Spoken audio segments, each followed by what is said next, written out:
learning how to surrender and integrating more being, less doing is really understanding that it's not linear. And I learned that through healing.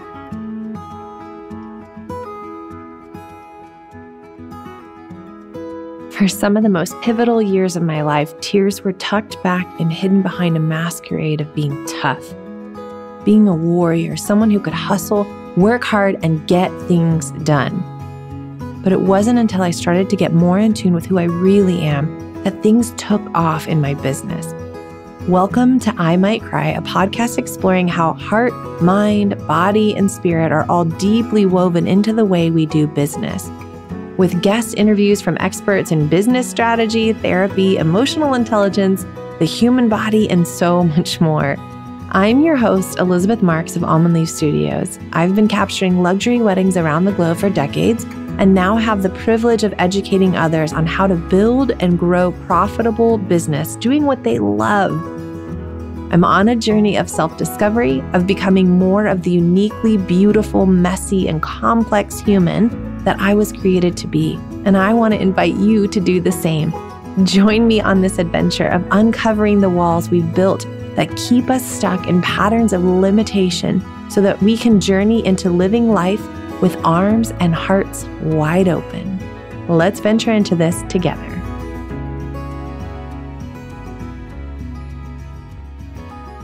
I'm so excited to have you today, Jess. Thank you so much for taking the time to do this.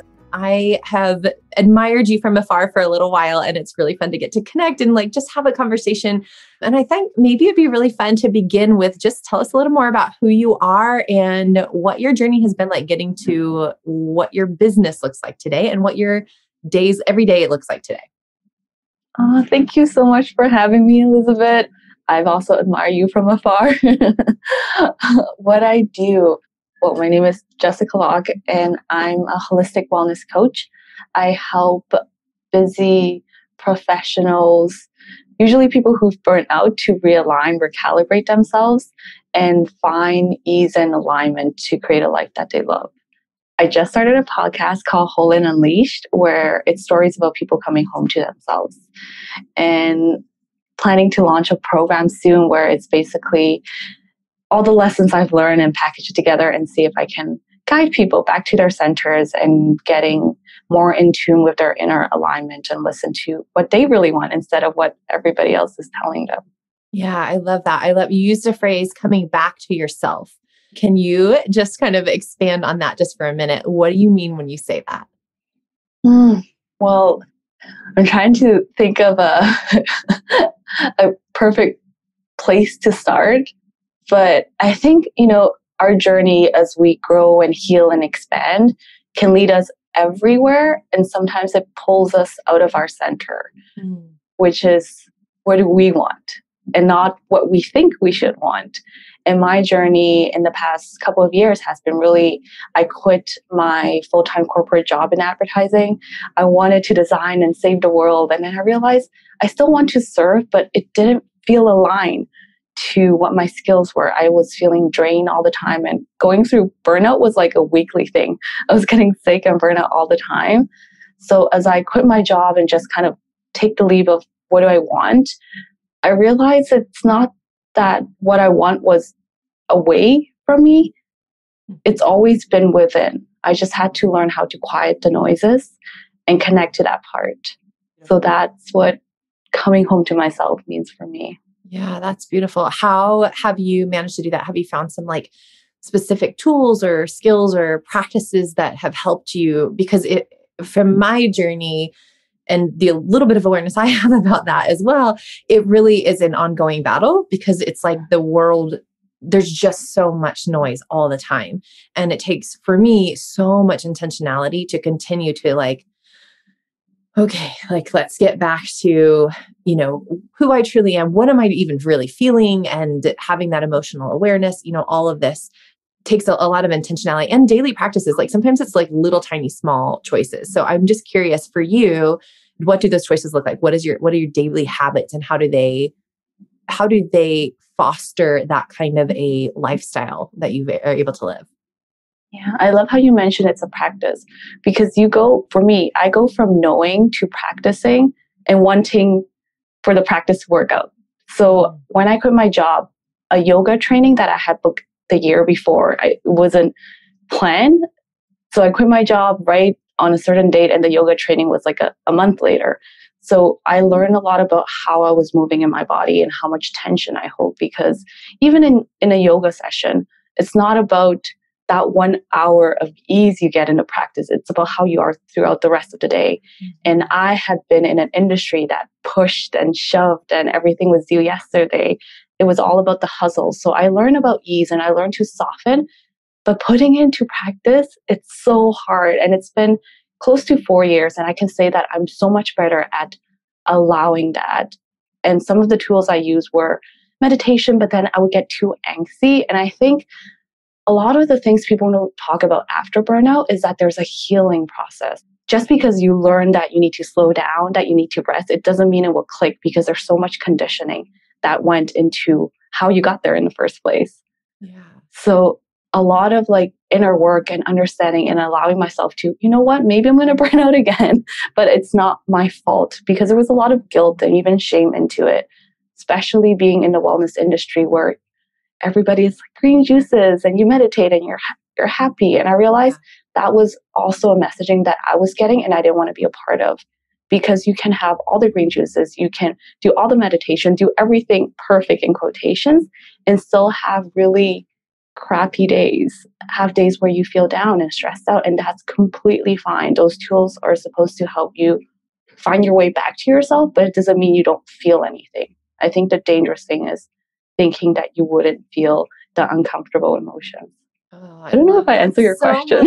Yes, no, I got chills. I love that so much, because I have just really been exploring like how do those, you said it perfectly, the uncomfortable emotions, because they're not bad. And I want to be careful to not ascribe a value of good or bad to certain emotions or certain experiences, but those uncomfortable ones that maybe we're not as familiar with, or maybe, we don't like how we look when we feel those things. Yeah. When I'm not a pretty crier, and I cry a lot these days, the discomfort of that has really been a journey for me. And so I like what you're saying about like, the goal is not to eradicate those uncomfortable feelings. It is to learn how to welcome them and use them and understand them as a guide for like what's going on. And I'm loving the way that you're even talking about, like you're saying you understood what it was going to take up here mentally. Like you could see that you were like, my brain got it. And then moving that into the body and into my daily experience is just such a different thing. So. Yeah. And having a lot of grace and compassion for when you know that you shouldn't have been doing whatever the thing that led you to feeling crappy, but also knowing it's okay, I'm going to learn it next time, because you are not going to learn it the first time. And especially for me, emotions wise, I have to really give credit to my therapist, because I started seeing her just because my naturopath was like, it looks like your body is holding a lot of stress. So even 3 years after I quit my career and I was doing my own thing, freelancing, I felt so happy. But she's like, your body is stressed. It's like it never learned how to turn off, because I was carrying the very similar mentality of do. I got to accomplish my dreams. Like even now that I'm not working for someone, I got to accomplish my dreams. And it's a mix of excitement, but also that energy of having to do that I wasn't allowing. So when she recommended me to my therapist, and my therapist was like, you're a very happy person and all that, but what about, allow yourself to feel? And I'm like, what do you mean? I bottle up all my, you feel, I feel happy. Yeah, what about sad? Well, I know it's sad, but I know that I shouldn't be sad, because so my mind was always trying to logic my way out of those sad or uncomfortable emotions. And it worked when I was growing up. It worked, like it protected me. So I don't see that as something bad, but I just didn't know when to stop. And it wasn't until I guess when I started dating my husband, where he was like, tell me, how are you? And I was like, I'm great. No, how are you? I'm like, nobody's ever asked me that before. And I realized before I dived into really digging into how I was, as a kid, I was really, really sensitive. I would cry watching like Bambi. They would tell me about Bambi and I would cry. And my parents like, you're too sensitive or Oh my you gosh, shouldn't cry. same thing. Right? You're Totally two peas like, in a pod with that. yeah. So I really dialed it down to a point. Now that I look back, I became numb. So I would watch like really sad movies and I know it's sad, but I wouldn't feel anything. Mm. And I was like, oh, okay, it's sad. And it felt weird because I would see people that would get emotional about things. I'm like, oh, okay. And then once I started, I guess, getting back into my own journey of feeling, of understanding, doing the self-work, it's opened up a gate where now I can just cry, just thinking about something. I'm able to access those emotions that were deemed uncomfortable and feel it and let it come out of my body. I think I was repressing that a lot. So it manifested as different health imbalances. Yeah, totally. I think you and I have so much in common with our journeys. With that, that's a huge part of why I wanted to even start this podcast, is because I want to explore welcoming like all of those emotions. And so much of my story too was the same. Like I have a whole chunk of my life that I can, like I should probably name it. Like this is like that season of life. Yeah. I just like shut down emotions like altogether because I was just tired of hearing that you're too sensitive. You care too much. You feel too deep. It was always too something. And so I reacted to that and I created these walls and these boundaries and out of that, like really wasn't living my truest self, wasn't stepping into each day, like with just total openness. And the sad part of that is that like, man, I kind of feel sad now. Like the world misses out on who we're meant to be and all the good and the beauty and the crazy and all the mess, like everything that we're meant to be, that we're all created so unique and so beautifully, imperfectly human, and Yes. God, what a crazy difference this world would have if all of us were able to just like step into that vulnerability and learn how to lean into that and to have compassion for ourselves. It's just, I think the world would be a very different place. And so I commend you on doing that hard work too. And I know it's not an easy journey. And I'm so grateful that you already have, because I've just been able to enjoy getting to see this version of you and getting to, witness how you move throughout that. One thing comes to mind for me when you were talking about that experience. You were saying it wasn't until your husband, until you guys were dating and you got into this like very intimate relationship. And this awareness is like coming to my mind about that part of your story where I'm like, yeah, because you finally had a safe space. You finally had this place where you could be seen and known and loved and invited into the fullness of who you are without feeling like that love would be conditional. And so I'd love to hear a little more of that experience for you. And maybe even like how, if we're somebody who's listening is not in a relationship, a romantic relationship, like how can we foster that kind of environment, even for ourselves, like our own relationship with ourselves, to be completely seen and known and loved unconditionally? You put it so beautifully and eloquently. I think exactly like you said, because I was seen and I was held in a safe space. And it's funny because growing up, I was that safe space for everyone else but myself. Like my mom she would say, you're my only family. I can tell you everything. And that, when it's your mother, it creates a bit of an imbalance, but I get why she had to do it because she didn't move to a foreign country. She left her family behind to be with my dad. So I understand why she put all that weight on me. And I just naturally started getting into that role and with all my friends, and I loved them, but it was always about them. And it was, how when you're a kid and a teenager, everything is so dramatic. So, they talk about their problems. So I've always been the listener that I had to hold space for myself. And that's why I think one of the stories I attached myself to was I'm an introvert. I can take care of myself. I'm independent. Nobody can take care of me better than myself, because nobody really did. And getting into a relationship with my husband, he was so willing to hold that safe space. And also my sister, because my sister, she's 5 years younger. We grew up in Peru and we moved to Canada for a couple of years. Terrorism was really bad. And then we moved back. So my first maybe 10 years of my life, we moved around a lot. My sister, she went to school by the time we already settled in Peru. So she is full Latina. And something about that where she's like, tell me about you, tell me how you're doing. She's very affectionate. My family isn't. Like, even now, if I go and hug my mom, it might be like, what happened? That was it. Yeah, what's wrong with you? So my sister, as she grew up and we were older and we can talk about these things, she would also tell me about your day. And I was like, oh, I did this, I did that. Like, I didn't even know how to hold space for myself. And I think it really helped to have someone support you. And even though that helped me strengthen my inner connection to myself, sometimes you need this outer support and perception because you can also spiral.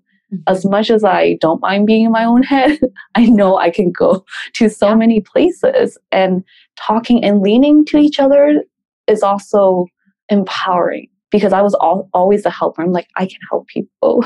I know how to help people, but I'm not sure if they can help me. It might be my ego, my pride getting into the way and allowing that help, which I've learned a lot, like last year and this year, is healing for both the helper and the one being helped. Yeah. Yeah, absolutely. Yeah, I'm really curious to hear more just about that process for you of transitioning from a corporate job and into something that was more coming out of your own passion.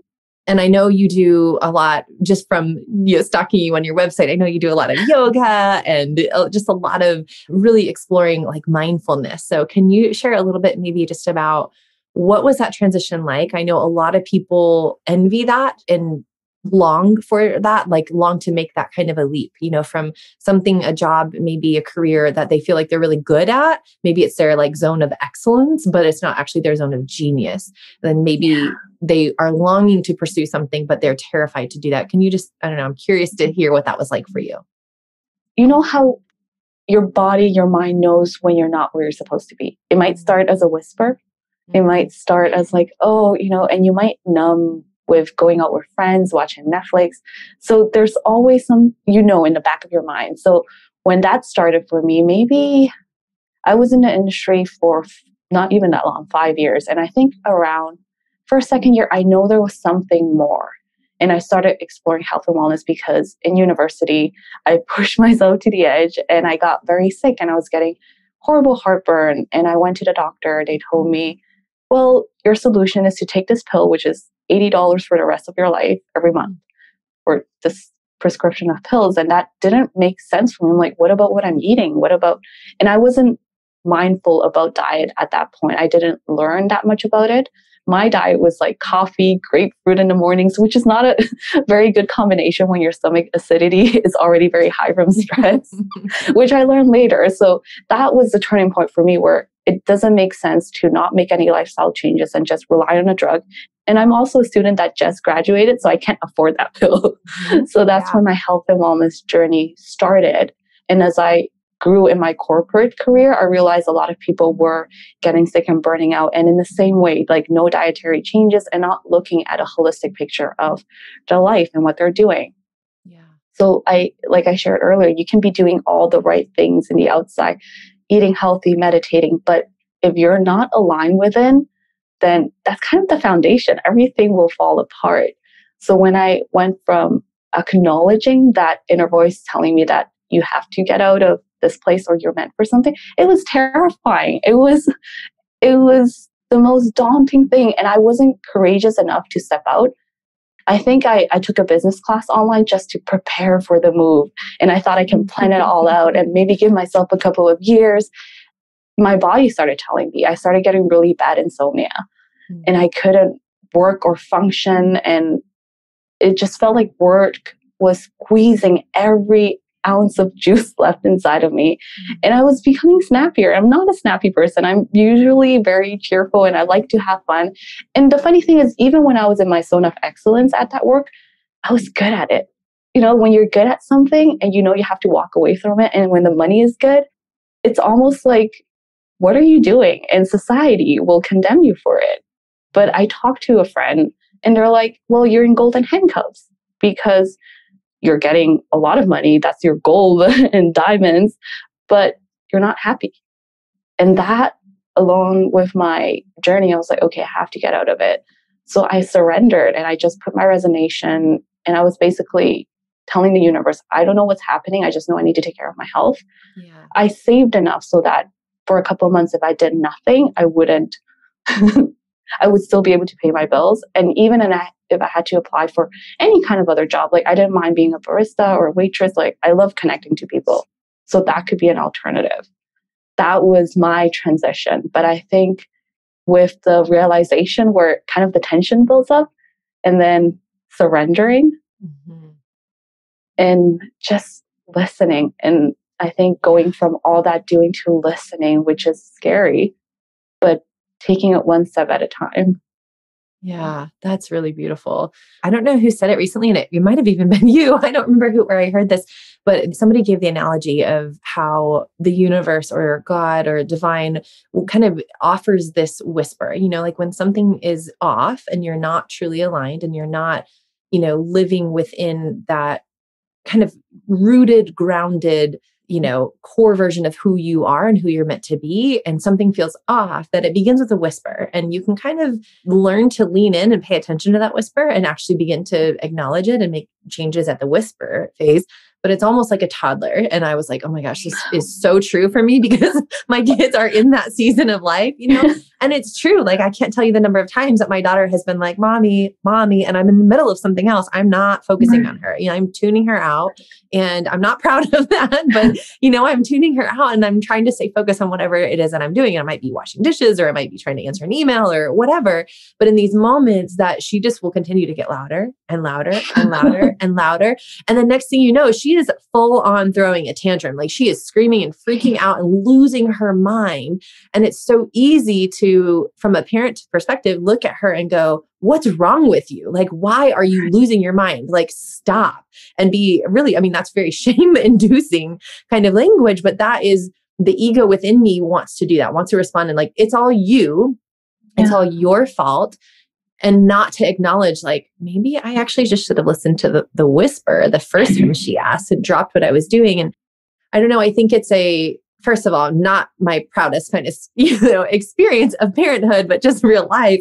That's just how it goes. And the other side of that is like, well, just as we're moving throughout the world, when we get those whispers of like, hey, something's a little off, maybe you should spend a little time exploring, like, what is off? Why am I experiencing that? And I wonder sometimes if it just continues to build and build and build, and the like tantrum version of that ends up, our body starts to just shut down, because our body is so connected to mind and heart and spirit that you can't disconnect them. So even when we think we are, we're like, oh, whatever, it's fine. I'll just keep doing what I'm doing.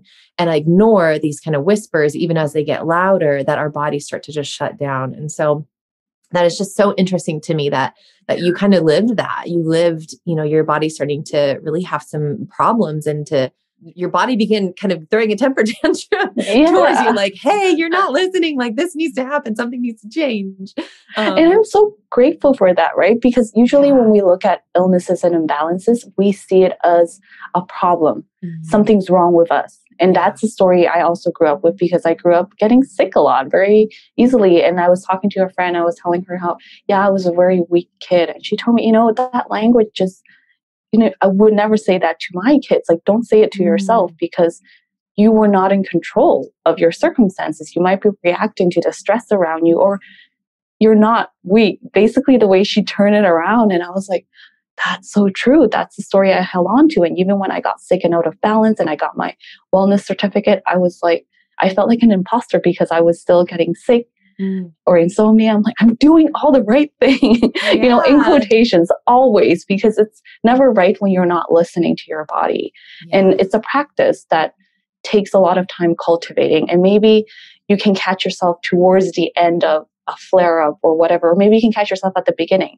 But the more you practice, the easier you'll notice when it's starting to whisper. And I think a lot of people get stressed out because they don't notice it right away or soon enough. But it's a practice, and being very compassionate, and how long your process is, it's never going to stop. Yeah. Oh, I love that so much. I can really relate to that. And I think even this year, like if I look at a year ago today, like I can see that difference, like the levels and the times that we would experience stress, and how I'm able, like that stress still happens and those things still come in and out of our daily lives. but my response is so different. And it's because I do feel like I am trying to be very conscious of those kind of beginning steps when things start to, I want to say unravel is the word that's coming to mind. And I don't know if I really mean to use that or not, but they start to kind of like unravel in my, that spiraling of like my brain can just get into this space where it's just not helpful. And so to be more conscious of like, hey, whoa, we just took a baby step in that direction. And actually let's explore that. Let's feel that feeling. And then let's invite the truth into it that we are safe. I am loved. Have you heard of tapping?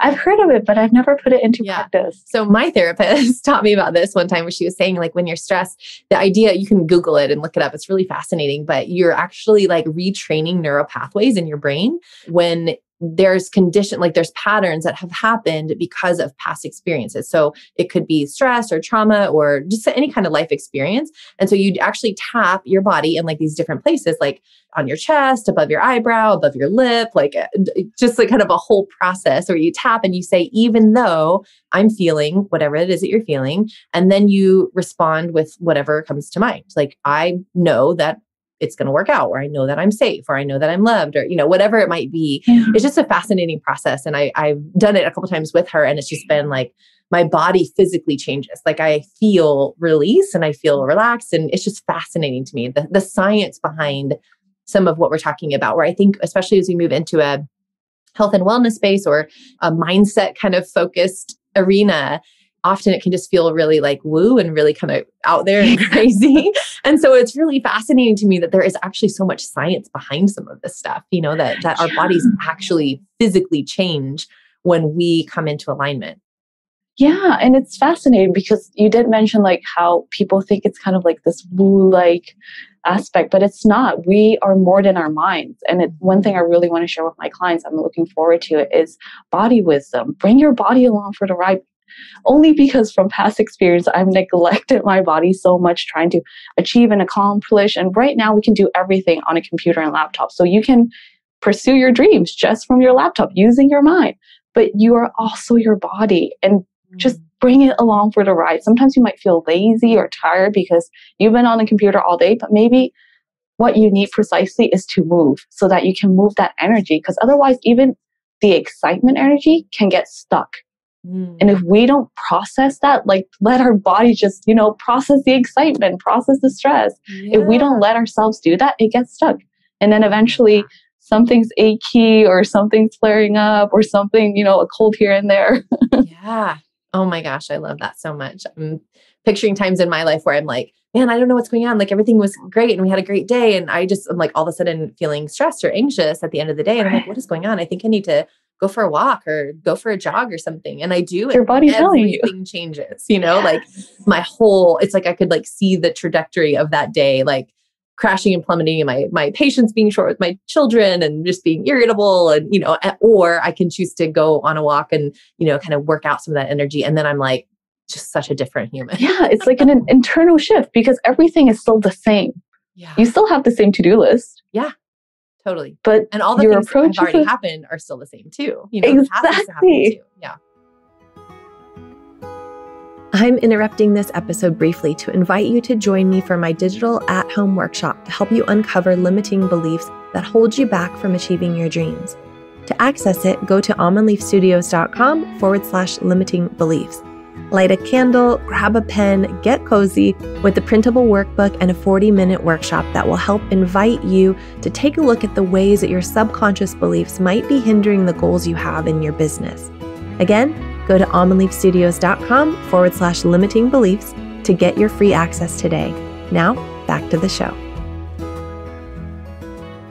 I want to play a recording. I've never done this before, but I want to play a clip, a recording. The first time that we hung out really was in a group setting with a couple other people, all starting podcasts together. And we recorded it just as a reference. And you said some of the most eloquent words. And I listened back to it later and I was so moved by it. So I want to just play it. I did not warn you that this is happening. So I want to play it for you. I know you don't know what's coming. And then maybe we can kind of chat about it and respond to that. Is that okay? Yeah. Awesome. The first episode of my podcast, when I was done, I sobbed. Like I was by myself and I felt this emotion because I felt it was healing in a way I haven't used my voice like that. And I've always wanted to, but I was holding myself back because I was too loud as a kid, too hyper, and like all those things. And doing that episode, just being able to interview someone, even though I wasn't speaking by myself, that was healing because it was towards the direction of where I want to go more of. And I didn't realize I was holding myself back for so many years. And I think when we do this in business, it demands us to be vulnerable. It demands us to integrate the feminine, the masculine side, even though it's terrifying. But when we heal ourselves, we can also like ripple that through others. And even you sharing your journey, Elizabeth, it's like so moving to us to see everything you're going through. And it's terrifying. There's so much courage in you. And when you're ready to, share all and like shed all, we'll be here. I said that? Yeah, I thought it was so good. So thank you for sharing that. One of the things that really struck me about that is that you were talking about the kind of idea that like we're moving in the direction. And it just made me kind of like take a moment back and recognize again, that continual reminder of like, I'm on this journey and maybe it's not about some destination, and maybe all the conditioning within me of like, well, I have to achieve that goal, or I have to arrive at this place, or I need to, my life needs to look like this. Like, what if instead we acknowledge that it's part of the journey and that we're moving, and we applaud and appreciate and acknowledge the movement forward that is happening every single day, and that it doesn't need to be like, oh, well, we didn't hit that goal in the time frame that we wanted. And so therefore we need to shame ourselves and we need to guilt ourselves about that. But instead, what if we took more time and attention and energy to actually applaud, like, hey, I moved forward today, like even if it was a tiny baby step and I wanted to, accomplish a whole marathon, like I still moved forward, and that is worth acknowledging, and that is worth applauding and appreciating and celebrating. And I think so often we get all of this energy and we're so good at putting our energy into the bad, the hard, the shameful parts of like shaming ourselves of, I didn't do this, I didn't accomplish that, I wanted to do this and I didn't make that happen. And I don't know, I just feel all of this like, I need to start appreciating the good, even if they're small, even if it doesn't look like I thought it would, but what can I really give attention to in my life of that movement is happening, forward progress is being made. And we want saying forward progress, I'm like, I don't even know if it's linear. Like maybe it's not even forward. It's not linear. Movement is happening. Yeah. Yeah. So that part especially really stuck out to me. And I just wanted to say thank you for that.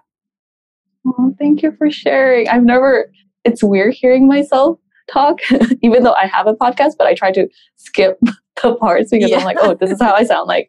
Let's just edit the eloquent parts. But it's so true. Like part of my learning how to surrender and integrating more being, less doing is really understanding that it's not linear. And I learned that through healing.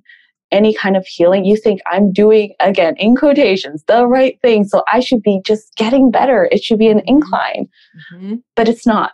Your body might need to release something extra. And it seems like you went into a dip, and then you can get into that dark space, where I've been like, I thought I was doing all the right things. Why am I still in this dark place? Why is my body so out of balance and all of it? Instead of, this is still part of the process. You are still moving forward. You're still, remember how you started to where you are now. And I think we like to look ahead and keep, look at the mountain and feel like there's so much we haven't done. But if you look back, you're in the middle of the mountain. Look at how far you climbed up. But we don't focus on that, maybe because of how we're conditioned to chase our goals, to plan, to do. Mm-hmm. And it just gets to a point where it's not sustainable and it wears you, because I don't think we're meant to come to this earth and just do and accomplish. And yes, sometimes you get to create things and you get to heal ancestral trauma, whatever that has been built up, but that's not your only purpose. Mm-hmm. And the more I talk to people, the more that, because it's easy to get into that healing narrative and just focus about healing. And as beautiful as it is, there is so much more.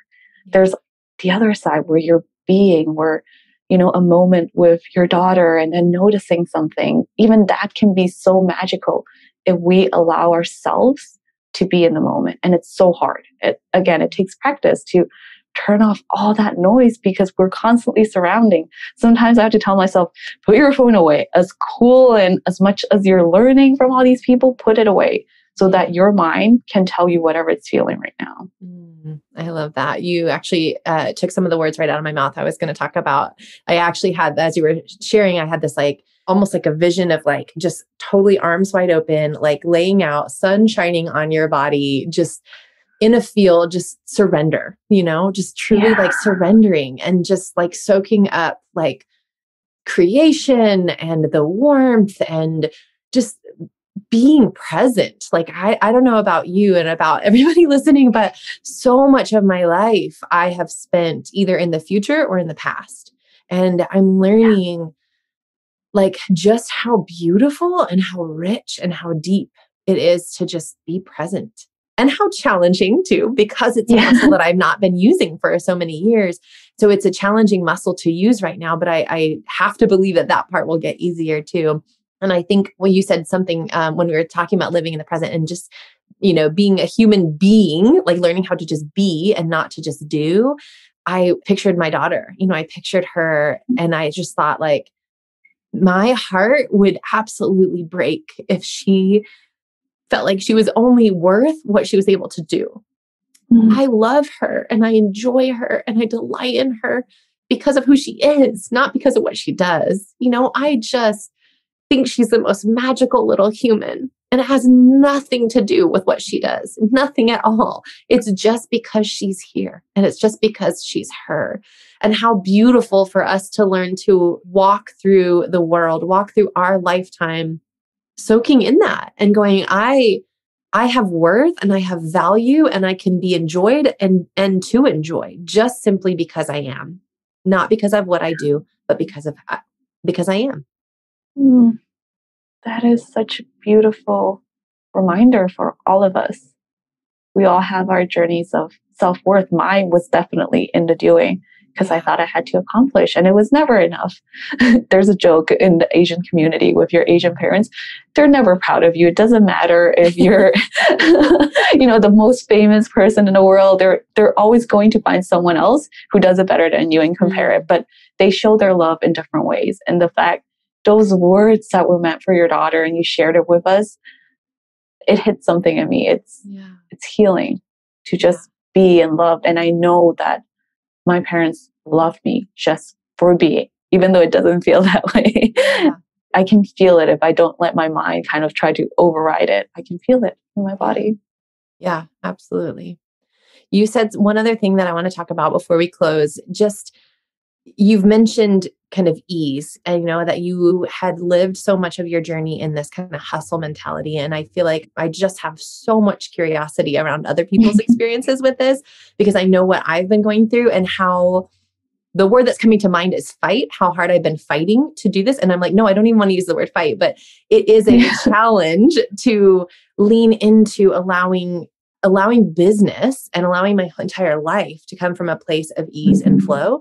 That has been a challenge. And it's because it is so deeply rooted in me that I need to work hard to deserve the results that I want, to deserve the success that I want. And that it can't come from a place of ease or flow because then I wouldn't deserve it. And I think so much of that is cultural. I really, really do. I think probably some of it is generational too, that, so my parents have handed that down to me and the generations before them.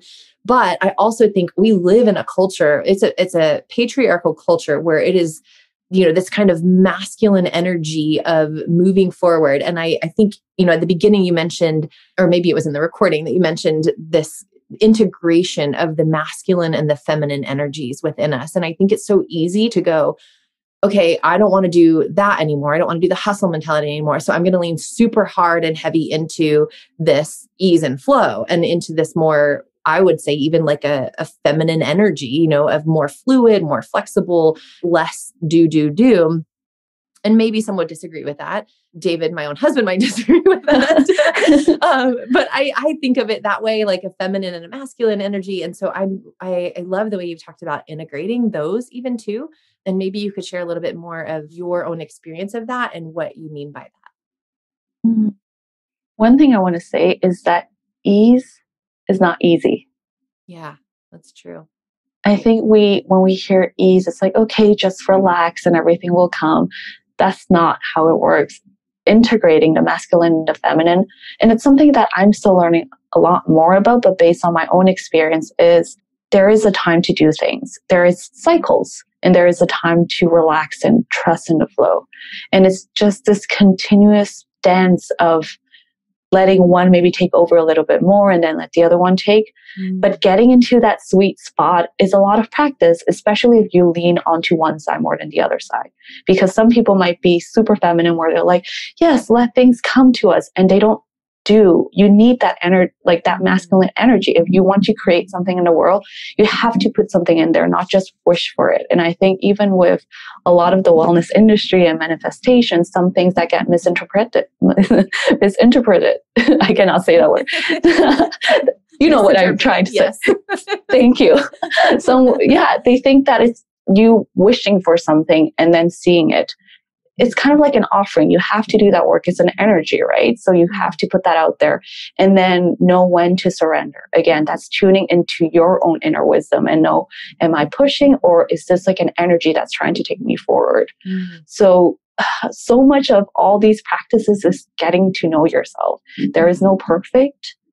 Every time you're trying, you're already ahead because you're trying. No goal in mind. Well, have some goals, but don't be so attached to them that you're not open to what the universe can offer you. Because the goals I had for myself when I quit my career and all that has been so much more smaller than I anticipated. I wanted to hit that number, I wanted to do that, and it felt, okay. But I didn't take into account how much I would grow in the process and what I would learn. And being open to change your path doesn't mean you're indecisive, but it just means you're honoring your growth and knowing when it's time to step out of something. Oh my gosh, you're just full of little nuggets of wisdom. I'm just so grateful for you. And one of the coaching calls recently, there was somebody, I can't even remember who it was, but somebody talked about, they kind of pictured this tree and they said that they had this realization that the tree can only span so high as the roots are deep. And I know that's not true of every type of tree. There are, like, I know redwoods are not like that. And there's others that maybe that's not true for. But in general, when you look at nature and we kind of lean towards I'm looking outside the tree right in front of my window. When we look at nature and the lessons that we can learn from creation, from nature, when I look at like how tall a tree is, I remember even as a little girl, like just kind of staring at it and going, how is that possible for the roots to go that deep? Like trying to imagine it and trying to picture it. So the beauty that comes to mind for me with that analogy of a tree is that there are seasons, I think, where our roots need to dig a lot deeper. And it's just a season of allowing growth and expansion to happen, but it's not visible outwardly. It's happening beneath the surface and it's extending down deeper. And so there's times too where I think we see somebody and it's like we watch that growth spurt happen outwardly and we're like, whoa, what just happened? But we don't see all of the deep, deep, deep work that's been happening for probably months or years prior to that, where their roots have been deepening and going super, super deep into the soil and expanding further to be able to support the weight of that new growth. And for me, that analogy has just been so powerful. And the way you were just talking, it just brought that back to mind again, where I was just thinking like, yeah, we need to allow, again, that compassion and that grace, like for ourselves of, maybe it's okay for it to be a season where, you didn't hit the certain number or the certain goal or, whatever that is. But the applause and the appreciation for like that internal, like the healing that's happening, the roots getting so much deeper, the expansion that's happening, or undoing some of those limiting beliefs that maybe have been handed to you for generations, like breaking some of that is so powerful and so moving. So yeah, thank you for sharing that. And thank you for all of your time hanging out with us today. Thank you for having me. It's been an honor. To follow Jess, listen to her podcast, or find out more about her, go to wholeandunleashed.com or find her on Instagram at wholeandunleashed. If you enjoyed this podcast today, do us a favor and hit subscribe and then leave us a review. In fact, to celebrate the launch of this podcast, we're doing a giveaway of $100 via Venmo for one lucky reviewer each month for the first 3 months. All you have to do is leave a review and be sure to drop your Instagram handle in the review so we know how to get in touch. If you're looking for more, you can find us at almondleafstudios.com or on Instagram at almondleaf. Remember, you are enough. You are love, you are light, and you are worthy simply because you exist.